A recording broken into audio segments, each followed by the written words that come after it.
নিশ্চয় যারা ঈমান এনেছে, সৎ কর্ম ভালো কাজগুলো করেছে, আমি আল্লাহ তাদেরকে জান্নাত দেব, যে জান্নাতের তলদেশ দিয়ে প্রবাহিত হবে নহর। জোরে বলতে পারেন না? আরো জোরে হয় না? জান্নাত আমি আল্লাহ দেব,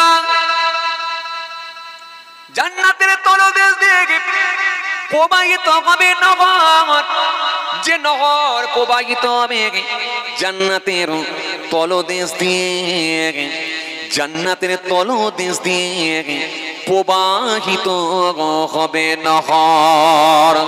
যে জান্নাতটা এমনই জান্নাত, সারা পৃথিবীতে গোটা পৃথিবীর মানুষ যদিও চাই জান্নাতের মতো একটা বাংলো বানাবো, জান্নাতের মতো বাংলো বানাবেন কারোর ক্ষমতা হবে না। সারা ভারতবর্ষের জমিনে সব থেকে যিনি ধনী লোক, তিনিও জান্নাতের মতো একটা বাংলো বানাতে পারবে না। সারা পৃথিবীর জমিনে যে কোনো কান্ট্রি, যে কোনো দেশের দিকে তাকান না কেন, জান্নাতের মতো বাংলো বানাবার ক্ষমতা আল্লাহ কারোর দেননি। অথচ আমার আল্লাহ কথা দিয়েছে, আমার আল্লাহ ওয়াদা দিয়েছে, নিশ্চয় যারা ঈমান আনবে আর পৃথিবীর জমিনে সৎ কর্ম ভালো কাজগুলো করবে, আমি আল্লাহ কথা দিচ্ছি তাদেরকে জান্নাত দেব, যে জান্নাতের তলদেশ দিয়ে নহর প্রবাহিত হবে। হতে পারে সেটা মধুর নহর, হতে পারে সেটা সারাবের নহর, হতে পারে সেটা পানির নহর, হতে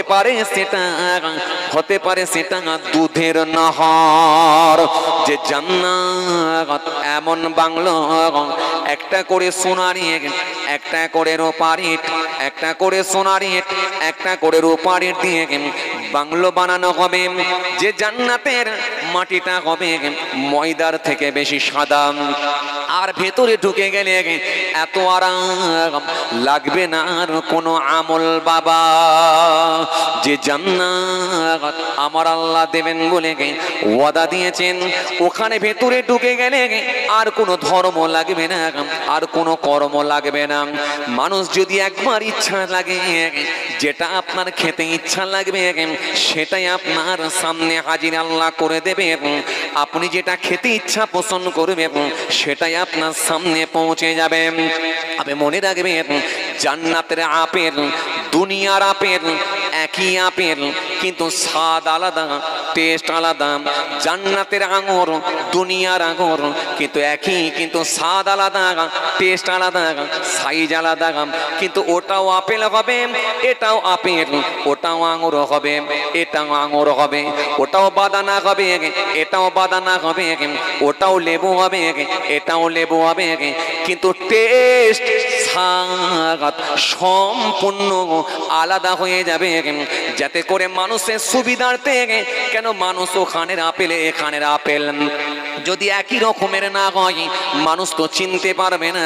এই জন্য কারোর ইচ্ছা লাগতে পারে আমি আপেল খাবো, ওই আপেলটা আল্লাহ হাজির করে দেবে, হাজির হয়ে যাবে মুহূর্তের মধ্যে, কিন্তু ওর টেস্ট স্বাদ সম্পূর্ণ আলাদা হবে।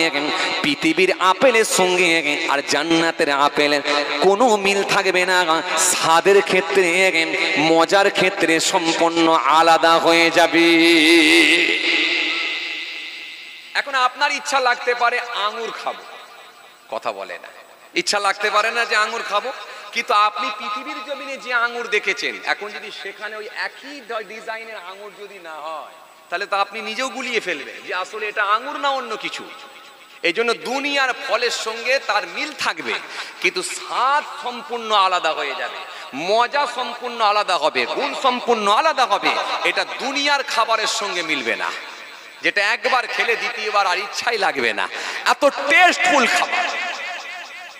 জি, নবী একবার দরবারে বসে আছেন, সাহাবীদের সঙ্গে কথোপকথন করছেন, কথাবার্তা বলছেন। হঠাৎ করে দেখা যায় আল্লাহ নবী একটু মুচকি হাসলেন, হেসে হাতখানাকে ওপর দিকে উত্তোলন করলেন, ওপর দিকে তুললেন। মুহূর্তের মধ্যে আবার হাতখানাকে নামিয়ে নিলেন, মুহূর্তের মধ্যে হাতখানাকে টেনে নিলেন। টেনে নিয়ে নবীর মুখটা একটু শুকিয়ে গেল, মনটা একটু খারাপ হয়ে গেল। সাহাবায়ে কেরামের এই দৃশ্য, নবীর ফেসটা দেখে সাহাবায়ে কেরামের একটু কনফিউজের মধ্যে পড়ে গেলেন, একটু কনফিউজের মধ্যে পড়ে গেলেন, একটু চিন্তিত হয়ে পড়লেন যে হঠাৎ করে নবী ওপর দিকে হাত তুললেন, তুলে একবার মুচকি হাসলেন, আবার হাত টেনে নিলেন, টেনে নিয়ে নবীর মুখটা ফেসটা চেঞ্জ হয়ে গেল। কেন? মুখ ফেস যখন চেঞ্জ হয়, একটা মানুষের মুখটা ফেসটা যখন তার লুকটা যখন চেঞ্জ হয়ে যায়, তখন মানুষটাকে অনেকটা ধারণা করা যায় যে মানুষটা কি বুঝতে চাইছে বা কি বলতে চাইছে। দেখবেন খোশ মেজাজে থাকলে তার মুখে দেখবেন হাসি হাসি ভাব, তখন মানুষটা খুব খুশিতে আছে বা শান্তিতে আছে। আবার যখন দেখবেন লোকটা খুব রাগান্বিত হয়ে গেছে বা রেগে গেছে, কারোর ওপরে রাগ হয়ে গেছে, তার মধ্যে একটা গুসা রাগ তৈরি হয়েছে, রাগ তৈরি হয়ে গেলে দেখবেন ফেসটা তার আলাদা হয়ে যায়, হয় না? তার চেহারাতে কিন্তু ফুটে উঠে সে রেগে আছে না সে কি বলে আনন্দের মধ্যে আছে, তার চেহারাই কিন্তু পরিষ্কার হয়, ফুটে ওঠে। নবী যখন একবার মুচকি হেসেছেন, হাতখানাকে তুলেছেন, আবার হাতটা নামিয়ে নিলেন, নামিয়ে নেওয়ার সাথে সাথে নবী আবার কি বলে মুখের ফেসটা পাল্টে গেল। সাহাবায়ে কেরামের একটু টেনশনের মধ্যে পড়ে গেলেন, একটু চিন্তিত হলেন। আল্লাহ নবী সাল্লাল্লাহু আলাইহি ওয়াসাল্লামকে জিজ্ঞাসা করলেন, ইয়া রাসূলুল্লাহ, হাবিব আল্লাহ, হুজুর বেয়াদবি নেবেন না, একটু বলবো হুজুর। কি বলো আমার সাহাবীরা? ও আল্লাহ নবী, একবার আপনার মুখের দিকে তাকালাম, আপনি বড্ড হাসি হাসি মুখ, হাতখানাকে উপর দিকে তুললেন, মুহূর্তের মধ্যে দেখলাম আবার হাতটাকে নামিয়ে নিলেন, মুহূর্তের মধ্যে দেখলাম আবার হাতটাকে টেনে নিলেন। এই হাতটাকে টেনে নিলেন, নিয়ে দেখলাম আপনার ফেস, মুখটা, চেহারার আকৃতি বা ফেসটা, লুকটা আপনার পাল্টে গেল, যেন আপনি বড় নারাজ হয়ে গেলেন, অসন্তুষ্ট হয়ে গেলেন। হুজুর এই দুরকম হয়ে গেল কেন? আমরা বুঝে উঠতে পারলাম না, যদি একটু ব্যাপারটা বুঝিয়ে বলতেন। কথা শুনছেন বাবাজি? এই কথা শুনছেন? জি, যদি একটু বুঝিয়ে বলতেন। আমি বেশি সময় করব না, অল্প সময় কিছু আলোচনা করছি, একটু খেয়াল করেন। জি হুজুর, যদি একটু বুঝিয়ে বলতেন। আল্লাহ নবী সেই সময় বলেছিলেন, ও আমার সাহাবীরা শুনে রেখে নাও, আমি হলাম নবী, আমি হলাম রাসূল, আমাকে আমার আল্লাহ যা জানান তোমাদেরকে তা জানান না, আমাকে আমার আল্লাহ যা দেখান তোমাদেরকে তা দেখান না। বাবা সাহাবীরা দরবারে বসে তোমাদের সঙ্গে কথোপকথন করছিলাম, কথাবার্তা বলছিলাম, হঠাৎ করে আমার আল্লাহ হযরতে জিবরাইল ফেরেশতাকে দিয়ে জান্নাতটা আমাকে দেখিয়ে দিলেন। জোরে বলবেন না? আরো জোরে হয় না? জান্নাতটা যখন আমি দেখতে পেলাম, আমার মনে আনন্দ জেগে উঠল, আমি বড় খুশি হয়ে গেলাম। ও আমার সাহাবীরা শুনে রেখে দেখো, জান্নাতের আঙুর আমার আল্লাহ, জান্নাতের আঙুর গুলো, জান্নাতের আঙুরের গাছ হযরতে জিবরাইল ফেরেশতা আমার সামনে দেখালেন। যখনই আমি জান্নাতের টাটকা আঙুর দেখতে পেলাম, কি সুন্দর আঙুর, একটা খেতে পারলে জান ঠান্ডা হয়ে যাবে, এই কথা মনে করে যখন আঙুরের দিকে আমি তাকিয়ে দেখলাম, জান্নাতের আঙুর খানা দেখে আমি রাসূলুল্লাহ আর সহ্য করতে পারলাম না, আমি আমার হাতকে উত্তোলন করলাম, হাতখানাকে তুলে ধরলাম, হাতখানাকে তুলে ধরে যখনই আমি আঙুর খানা পাড়তে গেলাম, হঠাৎ করে দেখা যায় ওই জান্নাতের আঙুর খানা, ওই জান্নাত খানা কোথায় সরে গেল। মুহূর্তের মধ্যে আমার সামনে জাহান্নামটা দেখানো হলো। জাহান্নামের যে বিকট গর্জন, জাহান্নামের যে আওয়াজ, জাহান্নামের যে ভয়ঙ্কর ডাক, জাহান্নামের যে আওয়াজ, জাহান্নামের যে ডাক, জাহান্নামের যে গর্জন আমার কানে এসে আওয়াজ পৌঁছে গেল। জাহান্নামের ভয়ঙ্কর দৃশ্য যখন আমি দেখলাম, আমি আমার হাতখানাকে নামিয়ে দিলাম, আমি আমার হাতখানাকে টেনে নিলাম। আমার মনটা বড় খারাপ হয়ে গেল, আমার মনটা বড় শুকিয়ে গেল, মুখটা পাল্টে গেল।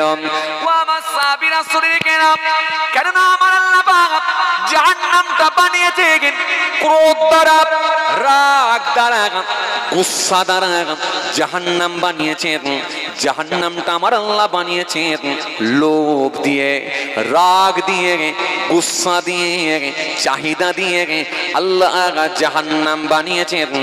এই জন্য পৃথিবীর মানুষ, যে মানুষগুলো এই জিনিসগুলোকে বর্জন করতে পারবে, তার লোভকে সে কন্ট্রোল করতে পারবে, চাহিদা থেকে সে বিরত থাকতে পারবে, দুনিয়ার মোহ থেকে নিজেকে লুকিয়ে নিতে পারবে, দুনিয়ার মোহ থেকে দিনকে বাঁচাতে পারবে, যদি সে অন্যায় কাজগুলো থেকে বিরত থাকতে পারে, তাহলে জাহান্নামের আগুন থেকে সে বাঁচতে পারবে।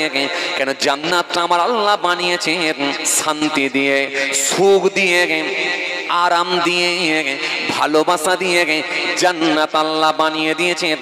যে জান্নাত সর্বসময়, জান্নাত সর্বসময়, জান্নাত সর্বসময় আকাঙ্ক্ষা করে, আশা করে আমার ভেতরে ভালো মানুষগুলো আসুক, আমার ভেতরে ভালো মানুষগুলো আসুক, আমার ভেতরে ভালো মানুষগুলো আসুক। জান্নাত সর্বসময় ইচ্ছা পোষণ করে, আকাঙ্ক্ষা করে আমার ভেতরে ভালো মানুষগুলো আসুক। এই জন্য ভালো মানুষ, স্বচ্ছ মানুষগুলো জান্নাতে যাবে। ও আমার সাহাবীরা শুনে রাখো, ওই আঙুর যখন আমি দেখেছিলাম, হাতখানাকে উত্তোলন করেছিলাম, আর যখন আঙুরটা সরিয়ে দেওয়া হয়েছিল, হাতটাকে আমি নামিয়ে নিয়েছিলাম। তবে আমার সাহাবীরা শুনে রেখে দাও, জেনে রেখে দাও, যদি ওই আঙুরের ভেতর থেকে একটা আঙুর যদি আমি পেরে নিতে পারতাম, একটা আঙুর যদি আমি নিয়ে আসতে পারতাম, তাহলে সারা পৃথিবীর জমিনে তোমরা পৃথিবীর মানুষ আল্লাহর জমিনে বসে বসে ওই আঙুর খানা খেতে পারত। কিন্তু জান্নাতের আঙুর দুনিয়ার মানুষ পাবে না, তাই আমার আল্লাহ সরিয়ে দিয়েছিলেন। একমাত্র স্পেশাল করে আল্লাহ খাইয়েছিলেন কানাদেরকে রাসূলুল্লাহর দুই নাতি, কলিজার টুকরা নাতি, হযরত ইমাম হাসান, হযরত ইমাম হোসেন রাদিয়াল্লাহু তাআলা আনহুমা। কথা কিছু বুঝতে পারছেন? সেই প্রথমের দিকে ফিরে এলাম, যেখান থেকে বলতে বলতে বলতে বলতে আমি এত দূর চলে এলাম। জান্নাত প্রসঙ্গ এসে গেল বলে তাই একটু টাচ করলাম। এমন বাংলো আল্লাহ জান্নাতি মানুষদেরকে দেবেন, পৃথিবীর জমিনে, গোটা পৃথিবীর জমিনে এই বাংলো বানাবার মতো কারোর ক্ষমতা হয় না, হবে না। সারা ভারতবর্ষের জমিনে যদি আপনি খুঁজে দেখেন, এই ভারতবর্ষের জমিনে সব থেকে ধনী লোককে বলেন আম্বানি, মুকেশ আম্বানি। বাংলাদেশ যদি আপনি খুঁজে দেখেন, পাশের দেশ বাংলাদেশ, বাংলাদেশের জমিনে সব থেকে ধনী লোককে জানা নাই। চলুন জাপানের দিকে যদি তাকান, জাপানের জমিনে সব থেকে ধনী লোককে জানা নাই, বাদ দেন, তাকান তাকান। চলুন দুবাইয়ের দিকে যদি তাকান, দুবাইয়ের জমিনে সব থেকে ধনী লোককে জানা নাই, বাদ দেন, তাকান। বলবেন হুজুর দুবাইয়ের লোক তো আমি নই, আর আমার জানারও কোনো দরকার নাই। হুজুর আমি বাংলাদেশের লোক নই, তো আমার জানারও কোনো দরকার নাই। হুজুর আমি আমেরিকার লোক নই, তো আমার জানারও কোনো দরকার নাই। তাই ভারতের লোক, ভারতটাই জেনেছি, একদম ঠিক। এই আপনাদের উপরে কোনো কথা বলার জায়গা নাই। যেহেতু আমি আমার দেশকে নিয়ে ভাবি আর আমার বাংলাকে নিয়ে ভাবি, আমি এই দেশ ভারতবর্ষ আমার দেশ, এই দেশকে নিয়ে আমি গর্ববোধ করি। এই দেশেতেই জন্মগ্রহণ করেছি, আর আল্লাহ যখন ডাকবেন এই দেশেতেই মৃত্যুবরণ করব। দেশকে নিয়ে আমি গর্ববোধ করি, তাই আজকে আমরা বুক ফুলিয়ে বলতে পারি, এই দেশকে স্বাধীন করতে গিয়ে, এই দেশকে স্বাধীন করতে গিয়ে বহু মুসলমান জীবন দিয়েছে, বহু হিন্দু ভাই জীবন দিয়েছে, বহু মানুষ তারা জীবন দিয়েছে, প্রাণ দিয়েছে, জীবনকে উৎসর্গ করে তারা এই দেশকে স্বাধীন করতে পেরেছে। কথা ঠিক কিনা ভুল বলে? বহু আলেম ওলামা হাফেজ তারা দেশের জন্য জীবন দিয়েছে।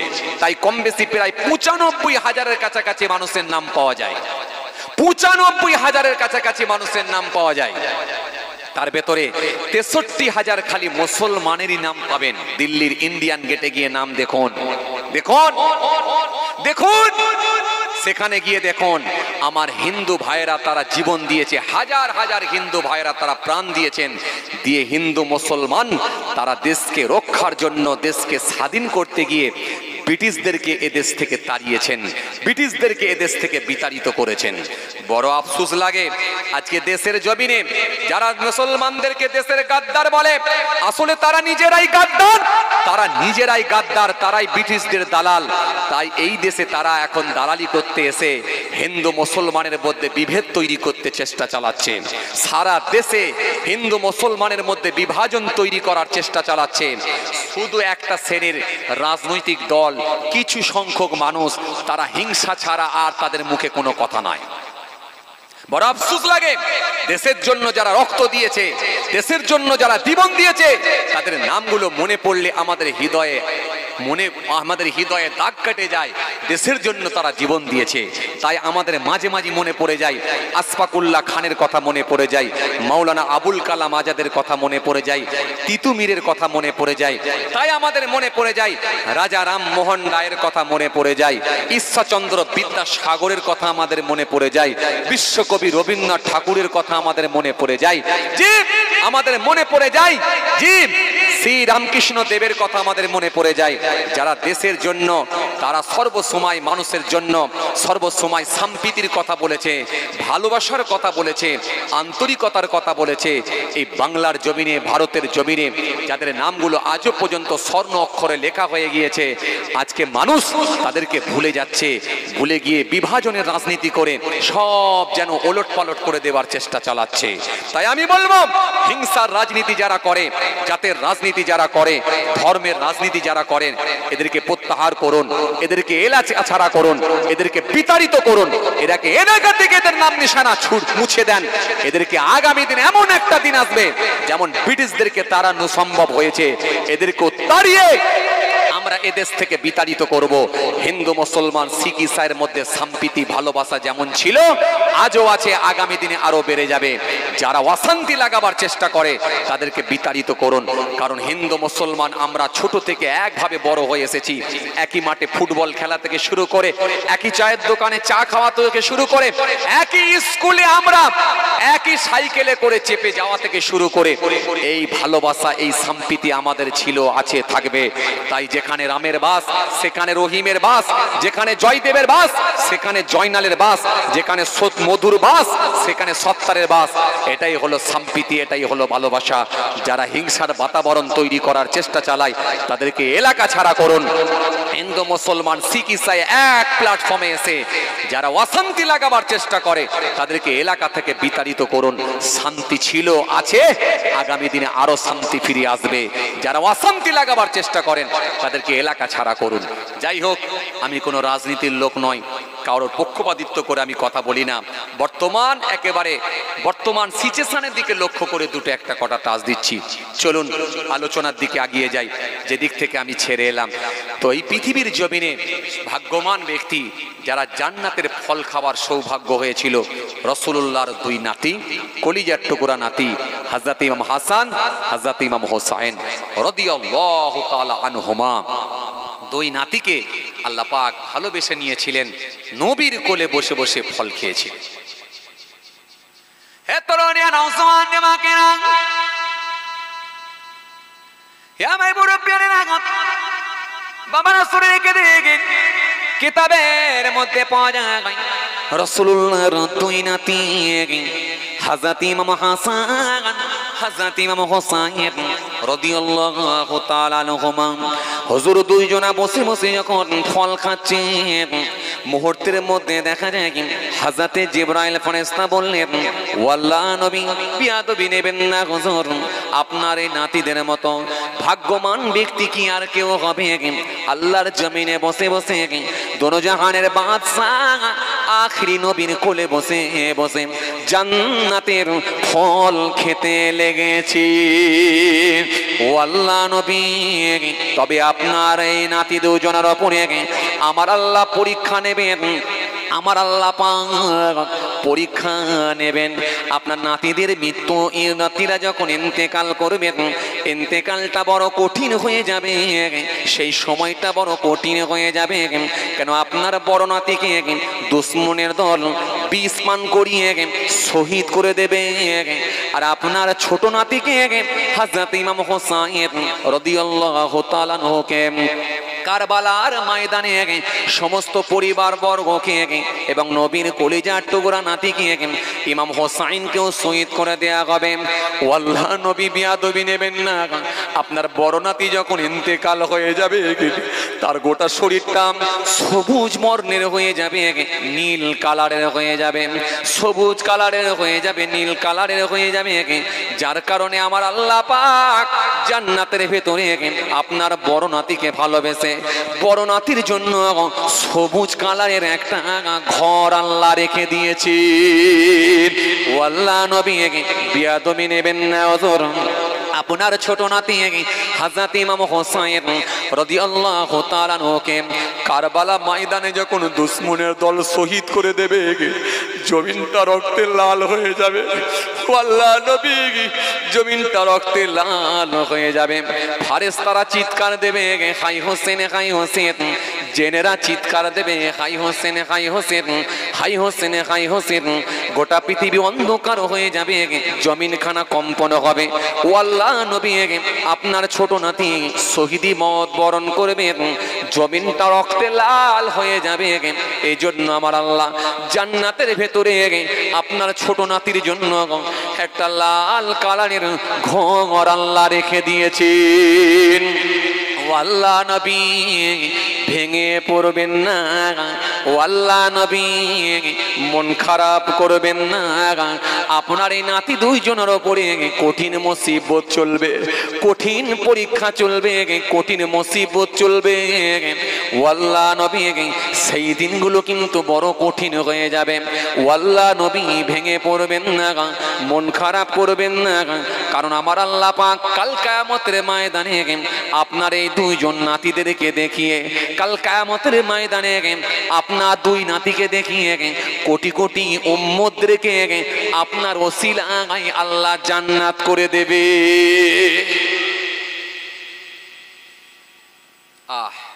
হুজুর মন খারাপ করবেন না, ভেঙে পড়বেন না। নাতিদের ওপরে বড় মুসিবত যাবে হুজুর, নাতিদের ওপরে বড় মুসিবত যাবে হুজুর। আপনার বড় নাতিকেও শহীদ করে দেয়া হবে, আপনার ছোট নাতিকেও শহীদ করে দেয়া হবে।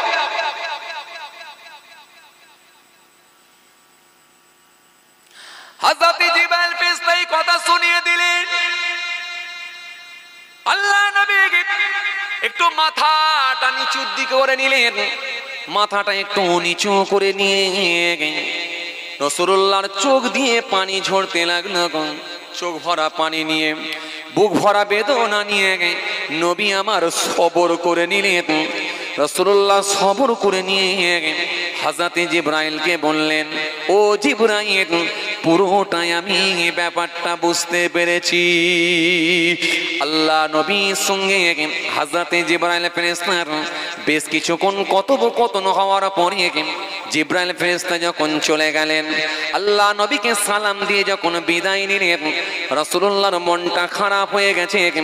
দুই হাতে দুই নাতিকে ধরে আম্মা জান হযরতে ফাতেমা রাদিয়াল্লাহু তাআলা আনহা আম্মা জানের কাছে গিয়ে পৌঁছালেন। ও মা ফাতেমা, ফাতেমা তোমার এই বাচ্চা দুইজনা কত ভাগ্যবান জানো, আমার এই বাচ্চা দুইজনা কত সৌভাগ্য জানো। ও মা ফাতেমা শোনো শোনো, আজকে রাসূল আমার, আমি নবী আমার কোলে বসে দুই জাঙের ওপরে বসে বসে তোমার এই দুইজনা বাচ্চা হযরত ইমাম হাসান ইমাম হোসাইন দুই বাচ্চা দুই জাঙের ওপরে দুই পায়ের ওপরে বসে বসে আল্লাহর জান্নাতের ফল খেয়েছে দুনিয়ার জমিনে। ও মা ফাতেমা তোমার বাচ্চাদের সৌভাগ্য এত, কপালটা এত আল্লাহ বড় করে দিয়েছেন, নসিবটা এত বাড়ি বড় করে দিয়েছেন। এই বাচ্চাদের মতো ভাগ্যবান ব্যক্তি আর কেউ হবে না মা, তোমার বাচ্চারা বড় সৌভাগ্যবান। আম্মাজান হযরতে ফাতেমা রাদিয়াল্লাহু তাআলা আনহার সঙ্গে আল্লাহ নবী কথোপকথন শুরু করলেন। বেশ কিছুক্ষণ কথোপকথন করার পর আল্লাহ নবী বললেন, তবে মা ফাতেমা শোনো, তোমার এই বাচ্চা দুইজনা যখন ইন্তেকাল হবে অর্থাৎ মৃত্যুবরণ করবে, তোমার এই বাচ্চা দুজনের ওপরে কঠিন মুসিবত চলবে মা, মা কঠিন মুসিবত চলবে। তোমার এই বড় ছেলে হযরত ইমাম হোসেন, হযরত ইমাম হাসান, তোমার বড় ছেলে ইমাম হাসানকে দুশমনের দল বিষ পান করে শহীদ করে দেবে। আর তোমার ছোট নাতিকে, তোমার ছোট ছেলেকে, আমার নাতি ছোট ছেলে তোমার ইমাম হোসেনকে কারবালার ময়দানে শহীদ করে দেয়া হবে। রক্তে জমিন লাল হয়ে যাবে মা, রক্তে জমিনটা লাল হয়ে যাবার কারণেতে আল্লাহ পাক জান্নাতে একটা লাল বর্ণের ঘর আল্লাহ রেডি করে রেখে দিয়েছে। আর তোমার বড় নাতির জন্য, যার গোটা শরীরটা সবুজ বর্ণের হয়ে যাবে মা, আল্লাহ পাক জান্নাতে একটা সবুজ কালারের ঘর রেখে দিয়েছেন। বড় মুসিবত চলবে মা। হযরতে আম্মা জান ফাতেমা কাঁদতে লাগলেন, শুনে ঝরঝর করে কাঁদতে লাগলেন। আম্মা জান ফাতেমা রাদিয়াল্লাহু তাআলা আনহা কাঁদতে কাঁদতে সেই সময় বলেছিলেন, আম্মা জান আমার এই দুই বাচ্চাকে কেন এত নির্মম ভাবে হত্যা করা হবে? আমার এই বাচ্চা দুইজন কি এমন কারোর ক্ষতি করবে? আব্বা জান মানুষ কেন এত নিষ্ঠুর হবে, এত কেন পাষাণ হবে? আল্লাহ নবী সেই সময় বলেছিলেন, মা কেঁদো না মা, কেঁদো না মা, সবর করো। তোমার এই বাচ্চা দুইজন কারোর ক্ষতি করবে না, কারোর ক্ষতি করবে না। তোমার এই বাচ্চা দুইজনকে নির্মম ভাবে শহীদ করে দেয়া হবে, কারণ কাল কিয়ামতের ময়দানে আমার আল্লাহ পাক তোমার এই দুইজন বাচ্চাকে দেখিয়ে আমি রাসূলুল্লাহর ওসিলায় কোটি কোটি উম্মতদেরকে আমার আল্লাহ নাজাত করে নেবেন। ও মা ফাতেমা কেঁদো না মা, কেঁদো না মা, সবর করো মা। আম্মা জান ফাতেমা সেই সময় বলতে লেগেছেন, ও আমার আব্বা জান আমার এই দুই বাচ্চা যখন শহীদ হয়ে যাবে, ইন্তেকাল হবে, সেই সময়তে কি ও আমার আব্বা জান আপনি দোজাহানের বাদশাহ হাবিবুল্লাহ আখিরি নবী, আপনি কি সেই সময়ে হায়াতে থাকবেন? না মা না, আমি হায়াতে থাকব না। ও আমার আব্বা জান সেই সময়তে আপনি যদি হায়াতে না থাকেন, ও আল্লাহ নবী আপনার জামাতা হযরতে শেরে খোদা আলী, যে আলী সম্পর্কে আমার নবী বলেছিলেন, আনা মদিনাতুল ইলম ওয়া আলিয়ুম বাবুহা, আমি হলাম বিদ্যার শহর, আমি হলাম ইলমের শহর, সেই শহরের দরজা হলো আমার আলী। যে আলীর সম্মান এত বাড়ানো হয়েছে, যে আলীর মর্যাদা এত বাড়ানো হয়েছে, ও আল্লাহ নবী বিয়াদবি নেবেন না। আপনার জামাতা হযরতে আলী সেই সময় কি তিনি হায়াতে থাকবেন? না মা না, তিনিও হায়াতে থাকবে না।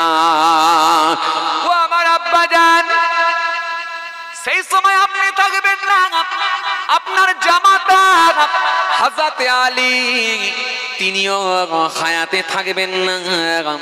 সেই সময় কি আমি ফাতেমা আমি কি হায়াতে থাকব? না মা না, তুমিও সেই সময় হায়াতে থাকবে না মা, তুমিও সেই সময় থাকবে না মা। আম্মা জান ফাতেমা ঝরঝর করে কাঁদতে লাগলেন, কাঁদতে কাঁদতে বললেন, ও আমার আব্বা জান তাহলে আমার বাচ্চারা যে ইন্তেকাল হয়ে যাবে, শহীদে মওত বরণ করবে, সেই সময় কি আমার বাচ্চাদের জন্য কাঁদার কি কোনো লোক থাকবে না? আমার বাচ্চাদের জন্য কি একটু দোয়া করার কেউ থাকবে না? আমার বাচ্চাদের জন্য কি একটু সবরেশানি করার কেউ থাকবে না? আল্লাহ নবী সেই সময় বলেছিলেন, ও মা ফাতেমা শোনো, তোমার বাচ্চাদের জন্য হাজারো হাজারো মানুষ কাঁদবে, লাখো লাখো মানুষ কাঁদবে, তখনও কাঁদবে। শুধু তাই নয় মা ফাতেমা, তোমার এই বাচ্চাদের জন্য কোটি কোটি মানুষ কেঁদে বুক ভাসাবে, কিয়ামত পর্যন্ত তোমার বাচ্চাদের কথা মনে করে মানুষ চোখের পানি ফেলে বুক ভাসিয়ে দেবে। তোমার এই বাচ্চাদের জন্য কিয়ামত পর্যন্ত দোয়া খায়ের সওয়াব রেশানি কেঁদে মানুষ যারে যার হয়ে যাবে। আরো জোরে বলেন, আরো জোরে বলেন, ও মা ফাতেমা আমি থাকবো না, ও মা ফাতেমা তোমার আমার জামাতা থাকবে না, ও মা ফাতেমা তুমিও থাকবে না, কিন্তু তোমার বাচ্চাদের জন্য কিয়ামত পর্যন্ত মানুষ কাঁদবে, চোখের পানিতে বুক ভাসাবে, তোমার বাচ্চাদের জন্য কিয়ামত পর্যন্ত মানুষ দোয়া খায়ের করবে। এই জন্য সেই মুহররম মাস যখন এসে পৌঁছায়, কারবালার ঘটনা, রাসূলুল্লাহর নাতিদের কথা আমাদের মনে পড়ে যায়। কি কথা ঠিক কিনা বলবো? যদিও মুহররমের গুরুত্ব কিন্তু অনেক আগে থেকেই, মুহররমের গুরুত্ব বা আশুরার গুরুত্ব অনেক আগে থেকেই, অনেক আগে থেকে অনেক ঘটনা ঘটেছে। আল্লাহ চাইলে আগামীতে অনেক ঘটনা ঘটবে। এই জন্য আশুরার গুরুত্ব, মুহররম মাসের গুরুত্ব অনেক আগে থেকে। কিন্তু তার ভেতরে উম্মতে মুহাম্মাদের কাছে বেদনাদায়ক ঘটনা, সেটা হলো কারবালার ঘটনা। এই জন্য মানুষের কাছে জি এই মুহররম মাস এসে পৌঁছালি কারবালার কথাই মানুষের কাছে স্মরণে চলে আসে। কি কথা ঠিক কিনা বলবেন? যদিও মুহররমের গুরুত্বটা কিন্তু অনেক আগে থেকে। এই মাসে কিছু করণীয় কাজ আছে, করার নির্দেশ করা হয়েছে। এই মাসে কিছু বর্জনীয় কাজ আছে, সেগুলো থেকে বিরত থাকার কথা বলা হয়েছে। এই মাসে যখন এসে পৌঁছাবে, এই মাসটাকে সম্মান দেওয়ার কথা বলা হয়েছে, এই মাসে তাজিম করার কথা বলা হয়েছে। এই মাসের যদি তাজিম করতে হয়, সম্মান দিতে হয়, তাহলে সমস্ত রকমের পাপ কর্মগুলো থেকে বিরত থাকতে হবে। তার মানে এই মাস যখন আসবে আপনি মিথ্যা বলতে পারবেন না, এই মাস যখন আসবে আপনি সুদ খেতে পারবেন না, এই মাস যখন আসবে আপনার বিবিকে আপনি মহিলা সমিতির হেড বানাতে পারবেন না, এই মাস যখন আসবে এই মাসে আপনি আর প্রতারণা করতে পারবেন না, এই মাস যখন আসবে এই মাসে আপনি গালাগালি দিতে পারবেন না, এই মাস যখন চলে আসবে আপনি আমানতের খেয়ানত করতে পারবেন না। এই মাসে সংযত হওয়ার কথা বলা হয়েছে, কারণ এই মাসটা হলো আত্মশুদ্ধির মাস, এই মাসটা হলো জিকিরের মাস, তপস্যার মাস, এই মাসে সমস্ত রকম অন্যায় কাজগুলো থেকে বিরত থাকার মাস। এই জন্য এই মাসে আপনি অন্যায় করতে পারবেন না। যখন মুহররম মাস চলে যাবে আবার আগের মতো শুরু হবে। কি বলেন আপনারা? কথা বলেন না। মুহররম মাসে মিথ্যা বন্ধ থাকবে, পরের মাস থেকে শুরু হবে। আরে কথা বলছেন না কেন? আরে মুহররম মাসে না হলে জমির দালালি করতে গিয়ে মিথ্যার উপরে কসম না খাওয়া হবে, পরের মাস থেকে শুরু হবে।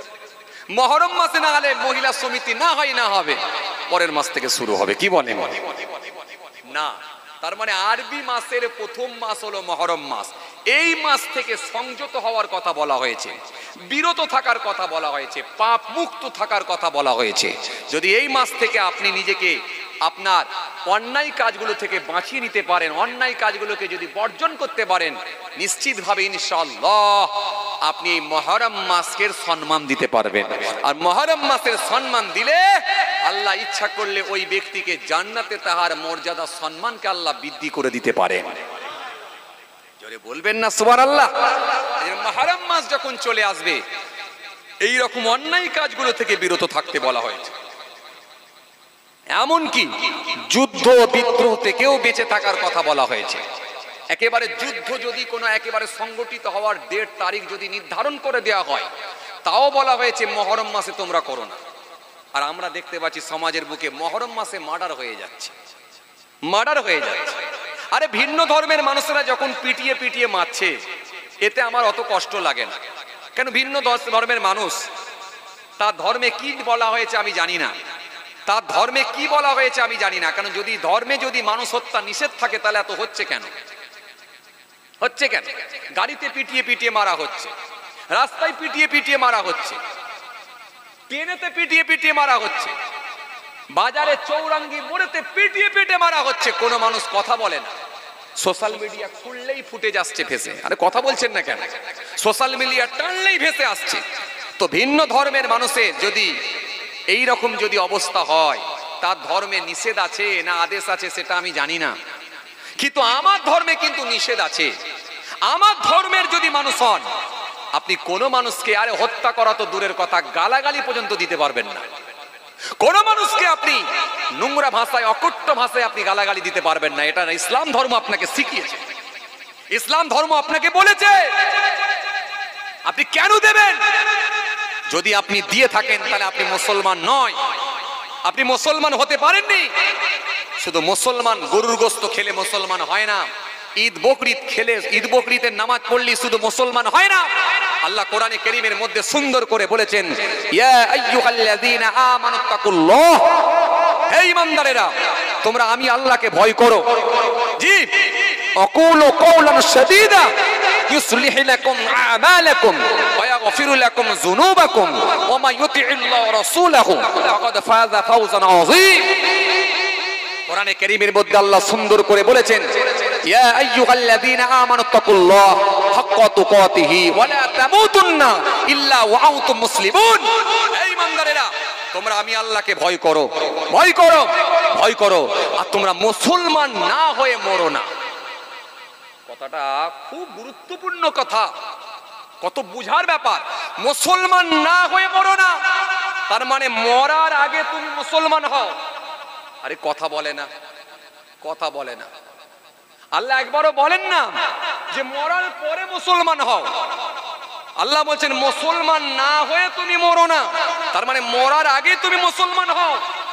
কিন্তু বড় আফসোসের কথা বলি, বড় আফসোস নিয়ে বলি, বড় দুঃখ নিয়ে বলি, আজকে আমরা কিছু মুসলমান হাইরে নিজেদেরকে মুসলমান বলে দাবি করি, মরার আগে মুসলমান নয়, মরার পরে তাকে মুসলমান বানানো হয়। আরে কথা বলছেন না কেন? হ্যাঁ না, কিছু বলেন না রে বাবা।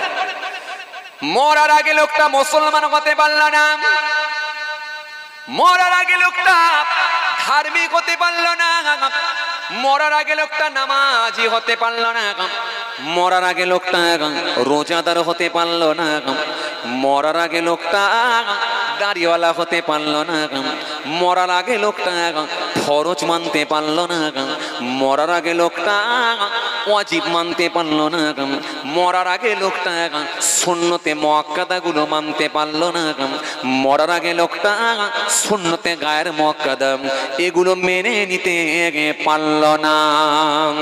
মরার আগে সেই মানুষটা গাঁজাখোর, মরার আগে সেই মানুষটা মদখোর, মরার আগে সেই মানুষটা আফিংখোর, মরার আগে সেই মানুষটা গালাগালিতে পিএইচডি করে, মরার আগে সেই মানুষটা আমানতের খেয়ানত করে, মরার আগে সেই মানুষটা মানুষের আমানতের খেয়ানত করে, মরার আগে সেই মানুষটা, মরার আগে সেই মানুষটা লোকের জমিকে বর্গা করে খেয়ে নেয়, মরার আগে সেই মানুষটা সামান্য জিনিসের জন্য মানুষকে পিটিয়ে পিটিয়ে মারে, মরার আগে লোকটা মুসলমান হলো না। আর যখনই লোকটা মারা যায় ওই মানুষটাকে এবারে আমরা মুসলমান বানানোর জন্য লাফালাফি করি, প্রতিযোগিতা শুরু করে দিয়ে কত তাড়াতাড়ি মুসলমান বানানো যায়। ওই লোকটার পকেট থেকে সিগারেটের ঠোলটা আমরা বের করে ফেলে দিয়ে ওই মানুষটার পকেট থেকে বিড়ি ধরাবার জন্য ম্যাচিসটাকে আমরা ছুঁড়ে ফেলে দিয়ে ওই মানুষটার পকেট থেকে আমরা বিড়ির ব্যান্ডিলটাকে ছুঁড়ে ফেলে দিয়ে ওই মানুষটার পকেট থেকে আমরা খৈনির ডিব্বাটা ফেলে দিয়ে ওই মানুষটার প্যান্টটাকে আমরা আস্তে আস্তে খুলে দিয়ে অন্য কাপড় দিয়ে ঢাকা দিয়ে ওই মানুষটার শার্টটাকে, ওই মানুষটার জামাটাকে আস্তে আস্তে খুলে নিয়ে যদি খুলে নিতে না পারি অন্তত কাঁচি দিয়ে ব্লেড দিয়ে তার পোশাকটাকে আস্তে আস্তে কেটে আমরা খুলে নিয়ে এত আস্তে আস্তে করি, এত আদবের দিকে লক্ষ্য করে করি, এত শিষ্টাচার আমরা রেখে করি যাতে করে ওই মানুষটার উপরে কোনো কষ্ট না হয়, এত আমরা আস্তে আস্তে করে থাকি। আস্তে আস্তে যখন আমরা তার গায়ের জামা খুলে দিয়ে পরনের কাপড় খুলে দিই, পরনের কাপড় খুলে দিয়ে গায়ের জামা খুলে দিয়ে অন্য কাপড়ও তার গায়ে চাপা দিয়ে দিই, আস্তে আস্তে ওই মানুষটাকে এবার গোসল দেবার আমরা ব্যবস্থা করি, ওই মানুষটাকে আস্তে আস্তে গোসল দিয়ে ও বাবাজি আমার ভাইরা গোসল দেওয়া হয়ে যায়, পিঠের দিকে 3 বার পানি ছড়িয়ে দেওয়া হয়, বাবাজি আমার ভাইরা ওই মানুষটাকে আস্তে আস্তে ওযু করানো হয়, ওযু করিয়ে দিয়ে সাদা 3খানা কাপড় নিয়ে এসে কাপড়ের মধ্যে ভরে দিয়ে সুন্দর করে এই মানুষটার ওপরে আহারে ওই মানুষটার ওপরে সুন্দর করে আমরা কর্পূর ছড়িয়ে দিয়ে সুন্দর করে আতর ছড়িয়ে দিয়ে ওই মানুষটাকে আমরা এবারে মুসলমান বানিয়ে দিয়ে বড় একটা মাঠেতে জানাজার জায়গাতে আমরা নিয়ে যাই, কিংবা ঈদগাহে আমরা নিয়ে যাই, ঘাড়ে করে নিয়ে যাই। ও বাবাজি আমার ভাইয়েরা, নামি দামি একটা হুজুরকে নিয়ে এসে জানাজার নামাজ পড়াবার বন্দোবস্ত করে দিয়ে জানাজার নামাজখানা যখন আদায় হয়ে যায় ফার্জে কিফায়ার নামাজখানা যখন হয়ে যায়, ফার্জে কিফায়ার নামাজখানা হয়ে যাবার পরেতে ওই মানুষটাকে আমরা কাঁধে করে নিয়ে ঘাড়ে করে নিয়ে কলেমার জিকির করতে করতে আমরা কবরস্থানের দিকে নিয়ে যাই। কবরস্থানের দিকে নিয়ে গিয়ে বড় আদবের মধ্য থেকে বড় শিষ্টাচার রেখে ওই মানুষটাকে আস্তে আস্তে ওই গেঁজাখোর লোকটা, ওই বিড়িখোর লোকটা, ওই দাড়ি খাটা লোকটা, ওই লোকটা জুম্মা নাই, নামাজ নাই, রোজা নাই, তবু ওই মানুষটাকে আমরা বড় শিষ্টাচার রেখে যাতে করে কষ্ট না হয় আস্তে আস্তে জমিনের ওপর রেখে সুন্দর করে আস্তে আস্তে আমরা ওর ওপরে বাঁশের মাচাখানা খড় দিয়ে চাল তৈরি করে মাটি চাপা দিয়ে আমরা ওই মানুষটাকে আস্তে আস্তে কবরের মধ্যে দাফন করে দিয়ে থাকি। ও বাবাজি আমার ভাইরা, একবারও তো কই বললাম না নামাজির জন্য আলাদা কাফন হবে আর বেনামাজির জন্য আলাদা কাফন হবে, আলাদা কাপড় হবে।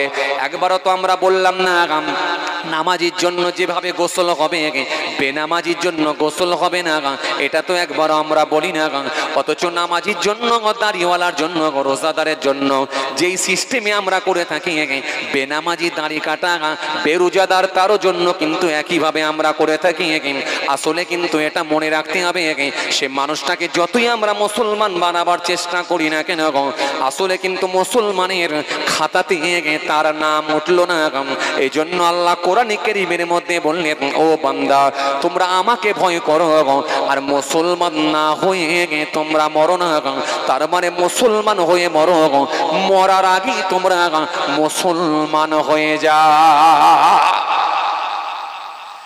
এই জন্য আমার আল্লাহ কোরআনে কারীমের মধ্যে আবার অন্য জায়গায় আয়াত দিলেন, সুন্দর করে জানিয়ে দিলেন, ইয়া আইয়ুহাল্লাযীনা আমানুত্তাকুল্লাহ, হে ঈমানদারেরা তোমরা আমি আল্লাহকে ভয় করো, ভয় করো, ভয় করো, ভয় করো।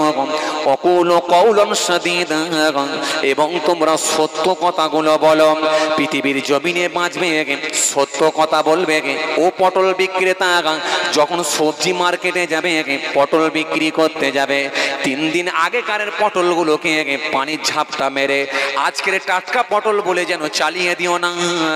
আমি আল্লাহ বলি সত্য কথা বলো। ও সবজি বিক্রেতা সত্য কথা বলো। ও জমির দালাল, ও জমির দালালি করতে গিয়ে 2,10,000 টাকা করে শতক দিয়ে জমি কিনে সেটাকে যেন 2.5 লাখ টাকা করে আল্লাহর কসম বলে কিনেছি বলে চালিয়ে দেবে না। সত্য কথা বলো। আমি আল্লাহ বলছি সত্য কথা বলো, সত্য কথা বলো।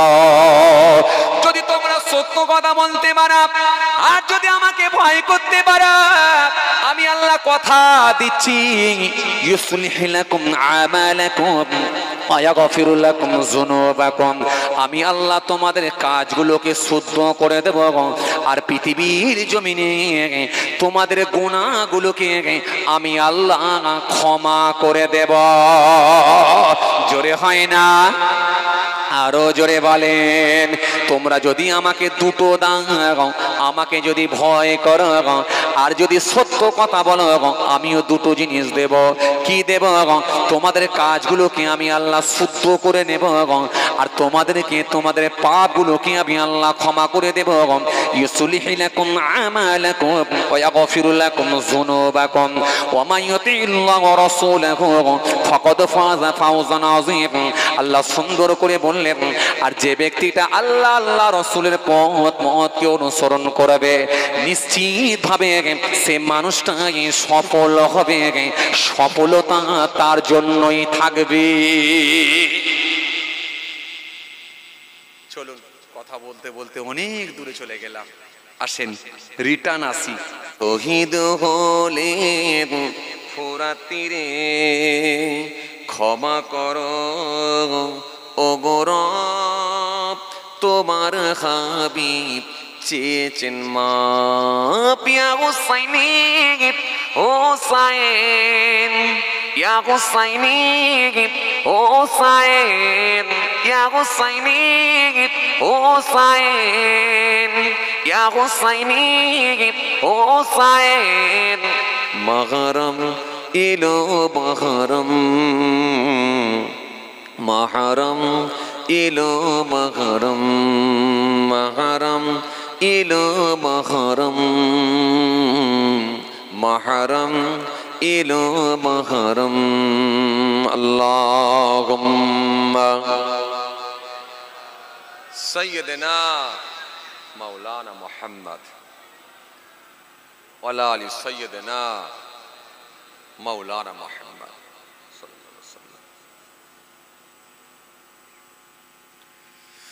মুহাব্বতে দরুদ শরীফ আল্লাহুম্মা সাল্লি আলা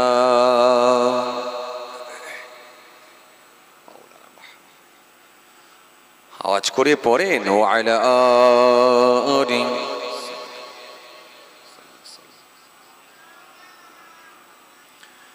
এরা যে কেটে যাবে ঘুমেওয়ালো সে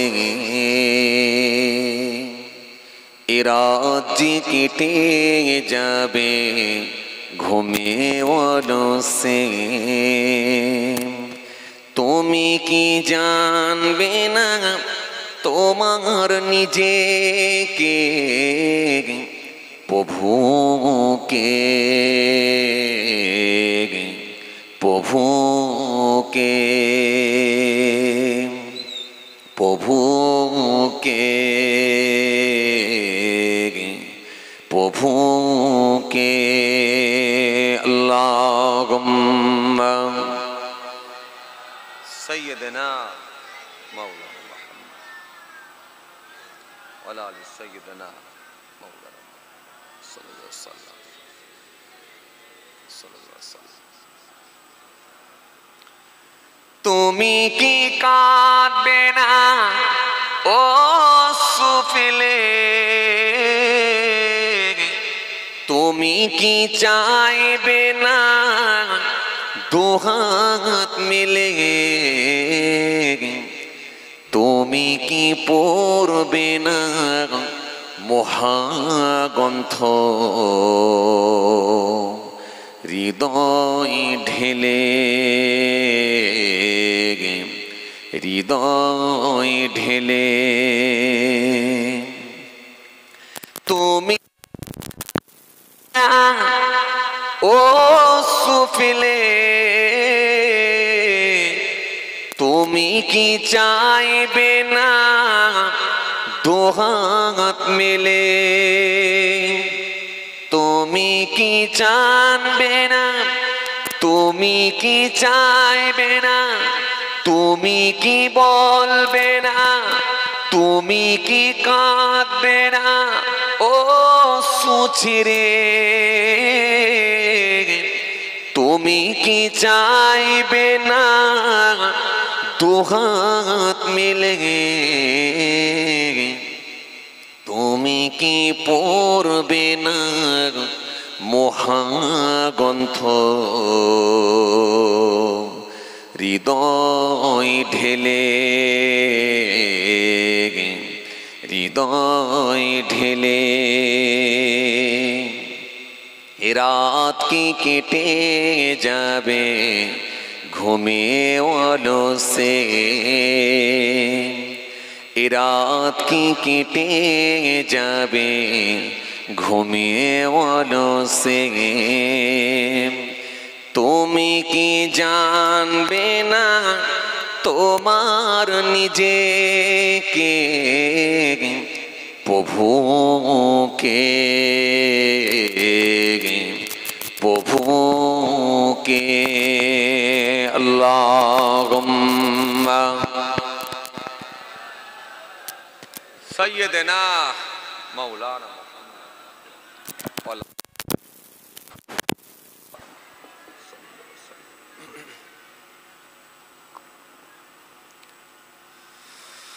وقال الله في كلامه المجيد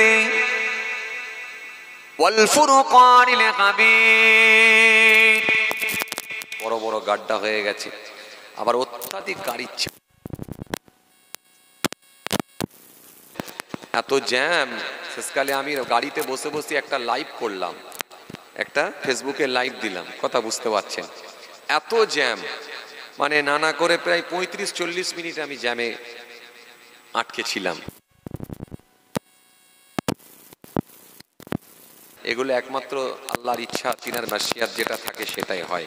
নাহলে আমরাও তো চাই যে আধ ঘন্টা আগে পৌঁছাতে পারলে ভালো হয়, একটু রেস্ট পাবো। কমিটি ভাইরাও ভালোবাসে, একটু নাস্তা করাবে, একটু আপ্যায়ন করবে, ভালোবাসবে, কি কথা ঠিক কি না?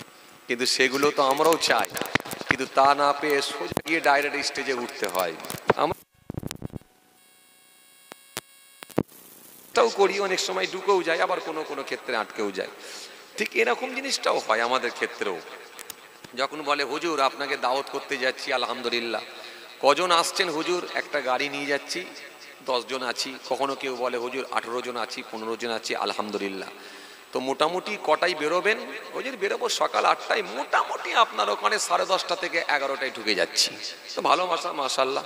কিন্তু লোকটা এসে পৌঁছাচ্ছে, যখন গাড়িটা এসে পৌঁছালো তখন দেখছি 12টা 40। এখন আমি তাকে যদি বলি আমি তোমাকে, কথা মনে হয় বুঝতে পারেননি আপনারা, বুঝতে পারছেন না এই কথা, বুঝতে পারছেন? এখন তাকে যদি বলি ভাই তুমি ঢুকবে বললে 11টায় আর 12টা 40-এ ঢুকছো, এখন তাহলে কি করি আমি? তোমার কি টাইম জ্ঞান নেই এটা বলবো, নাকি না ফাইন করবো? কোনটা কেমন হয় রাস্তাঘাটে আমি নিজে তো জানি, কারণ আমি তো প্রত্যেকদিন রাস্তায় চলি। আরে কথা বলছেন না কেন? কোথাও জ্যাম হয়ে যাবে, কোথাও নেতাদের মিটিং হয়ে যাবে, কোথাও রাস্তায় অবরোধ করবে, কোথাও কিছু নেই, গাড়ি বন্ধ করে দিল, দিয়ে রাস্তা অবরোধ করে দিল নেতারা। এখন তো বুঝতেই পাচ্ছেন বর্তমান যে অবস্থা, সব কিছু সব ঘাত প্রতিঘাতের মধ্য দিয়ে গিয়ে পৌঁছাতে হয়। তো যাই হোক, আল্লাহ রাব্বুল আলামিন আনিয়ে দিয়েছেন বা আনিয়ে দেন, এটা আল্লাহর দয়া, আল্লাহর মেহেরবানি। আপনারা অত্যন্ত ভালোবাসেন, মহব্বত করেন, আমরাও ভালোবাসি, মহব্বত করি। যাই হোক, কোথাও হয়তো 20 মিনিট আধ ঘন্টা আগে পৌঁছাই, কোথাও হয়তো একটু লেট হয়ে যায়। যাই হোক, তবু এর জন্য আমরা চেষ্টাও করি, অনেক টেনে টুনেও ছুটি। এমনও হয়ে যায় রাস্তায় 1 কাপ চাও খায় না, খালি প্রোগ্রামটা গিয়ে আমাকে অ্যাটেন্ড করতে হবে, এইভাবে টান টান করে ছুটে আসি। যাই হোক, আল্লাহ আনিয়ে দিয়েছেন। কিছু সময় আলোচনা, খুব ভালো লাগছে। বসিরহাট এলাকা যথেষ্ট আপনারা ধার্মিক এবং যথেষ্ট আপনারা দিনী কালচার আপনাদের মধ্যে আছে, এবং ঘর ঘর আলেম পাওয়া যায়, হাফেজ পাওয়া যায়। এই বসিরহাটকে নিয়ে আমি গর্ব করি। পশ্চিমবাংলার বিভিন্ন প্রান্তে বলি, বিভিন্ন রাজ্যে গিয়ে বলি যে সত্যি 24 পরগনা ডিস্ট্রিক্ট বসিরহাট এলাকা, আলহামদুলিল্লাহ, গেলে জানটা ভরে যায়। বসিরহাট এলাকা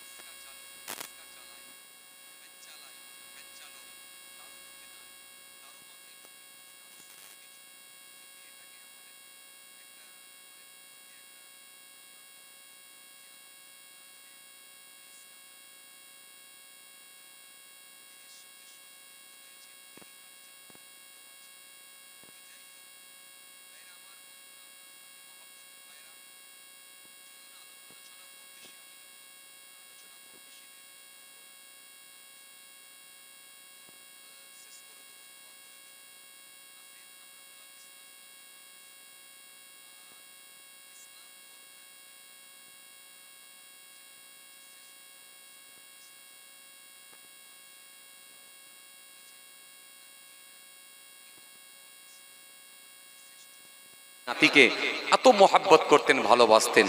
ভাইরা আমার, নবীর হাসান হোসাইন হুজুরদের কথা বললে শেষ করা যাবে না। নবী এত ভালোবেসেছেন, এত মোহাব্বত করেছেন। তার মধ্যে পাওয়া যায় একসময় রাসূলুল্লাহ সাল্লাল্লাহু আলাইহি সাল্লাম তিনি দরবারে বসে আছেন। এমত অবস্থায় দেখা যায় 2 জাঙের ওপরে 2 বাচ্চাকে, হযরত ইমাম হাসান, হযরত ইমাম হোসাইন রাদিয়াল্লাহু তাআলা আনহুমা, হুজুরদেরকে 2 জাঙের ওপরে বসিয়ে নিয়ে আল্লাহ নবী কিছু কথোপকথন করছেন, ভালোবাসছেন, বাচ্চাদের সঙ্গে কথোপকথন করছেন, আদর করছেন। এমত অবস্থায় দেখা যায় হযরতে জিবরাইল আলাইহিস সালাম, জিবরাইল ফেরেশতা জিবরাইল আলাইহিস সালাম তিনি রাসূলুল্লাহর একজন সাহাবীর আকৃতি ধারণ করে নবীর দরবারে এসে পৌঁছালেন। নবীর দরবারে যখন এসে পৌঁছালেন, আল্লাহ নবী সাল্লাল্লাহু আলাইহি ওয়াসাল্লামকে এসে সালাম দিলেন। নবী সালামের জবাব দিলেন। এমত অবস্থায় নবীর সঙ্গে কথোপকথন শুরু হলো। হঠাৎ করে দেখা যায় দুই বাচ্চা আর ঠিক না থাকতে পেরে হযরতে জিবরাইল আলাইহিস সালামের হাতগুলোতে একটু গিয়ে ঘষাঘষি করতে লেগেছেন, পকেটে গিয়ে, কোমরে গিয়ে, পকেটে গিয়ে হাত দিতে লেগেছেন, যেন কিছু একটা খোঁজাখুঁজি করছেন। নবী দুই বাচ্চাকে হাত ধরে টেনে নিচ্ছেন। বাচ্চারা নবীর কথা আবার নবী টেনে নিচ্ছেন, আবার বাচ্চারা ফের নবীর কাছ থেকে গিয়ে হযরতে জিবরাইল আলাইহিস সালামের হাতে হাত দিচ্ছেন, পকেটে হাত দিতে যাচ্ছেন, কিছু যেন একটা খোঁজাখুঁজি করছেন।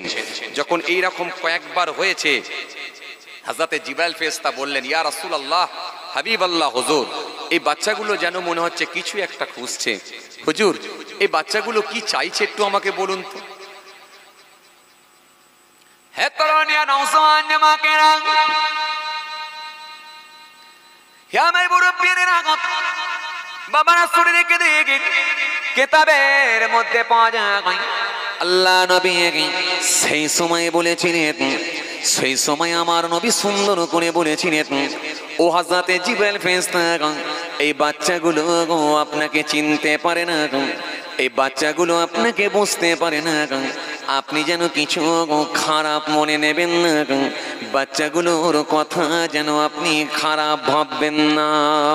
হযরতে জিবরাইল ফেরেশতা বলেছিলেন, ইয়া রাসূলুল্লাহ, ইয়া হাবিবাল্লাহ, হুজুর, ও আল্লাহ নবী, এই বাচ্চাগুলো কি খুঁজছে একটু অন্তত আমাকে বলুন।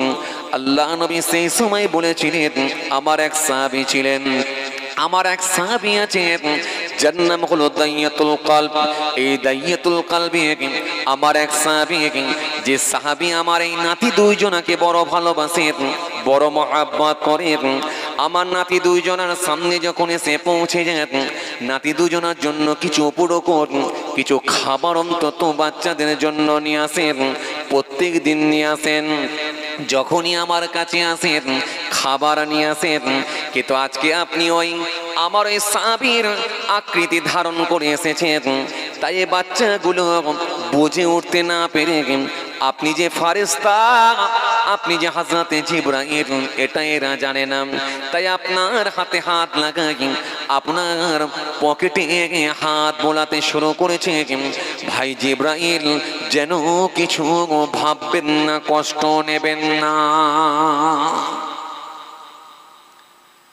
ভাই জিবরাইল যেন কিছু মনে কষ্ট নেবেন না, কিছু দুঃখ নেবেন না। বাচ্চাগুলো আপনাকে চিনতে পারে না, এই বাচ্চাগুলো আপনাকে বুঝতে পারে না। আমার সাহাবীর আকৃতি ধারণ করে আপনি এসেছেন, এরা বাচ্চা মানুষ তো, তাই বুঝতে পারে না, তাই আমি বারে বারে টেনে নিচ্ছি। হযরতে জিবরাইল ফেরেশতা কথা শোনার পরে